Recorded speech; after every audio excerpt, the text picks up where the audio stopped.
मोबलैंड Ronan Bennett ने बनाई है और कुछ एपिसोड में गाय रिची ने डायरेक्शन दिया है। ये नई क्राइम वाली वेब सीरीज है जो 30 मार्च 2025 को पैरामाउंट जोड़ पे आई है। इसमें टॉम हार्डी, हेलेन मिरेन और पियर्स ब्रॉसनन जैसे बड़े बड़े कलाकार हैं। कहानी क्या है?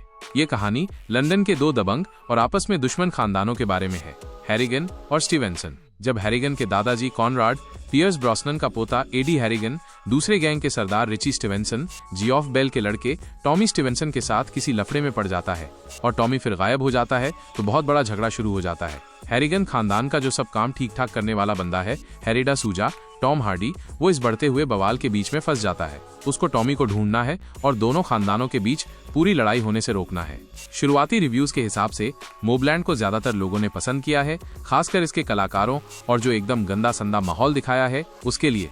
अच्छी बातें, बढ़िया कलाकार, टॉम हार्डी जो शांत लेकिन अंदर से परेशान फिक्सर बना है, हेलेन मिरेन जो खतरनाक दादी मेव हैरिगन बनी है और पियर्स ब्रॉसनन जो जल्दबाजी करने वाला दादा कॉनराड बना है, इन सब ने बहुत अच्छा काम किया है। बाकी कलाकार जैसे जोआन, फ्रोगर्ट, पैडी कॉन्सिडाइन वगैरह ने भी मिलकर बढ़िया काम किया है।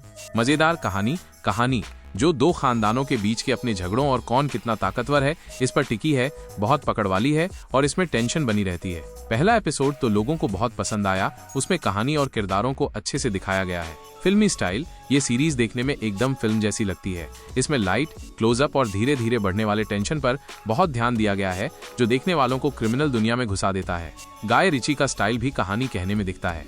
दमदार औरतें, इस सीरीज में औरतें भी बड़ी ताकतवर और जरूरी दिखाई दे रही हैं, खासकर हेलेन मिरेन का किरदार मेव, जो ऐसा लगता है कि हैरिगन खानदान को असल में वही चलाती है।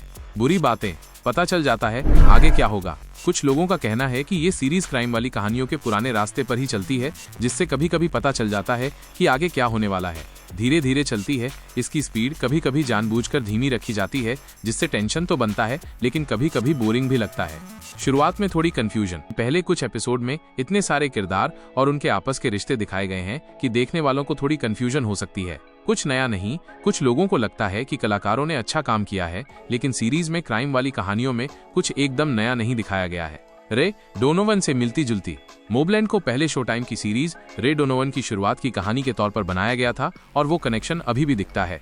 एक फिक्सर जो एक ताकतवर खानदान के बड़े बड़े काम संभालता है, ये कहानी बिल्कुल वैसी ही है। कुल मिलाकर मोबलैंड एक अच्छी बनी हुई और मजेदार क्राइम वाली सीरीज लगती है, जिसमें इसके कलाकारों और किरकिरी माहौल का बहुत बड़ा हाथ है।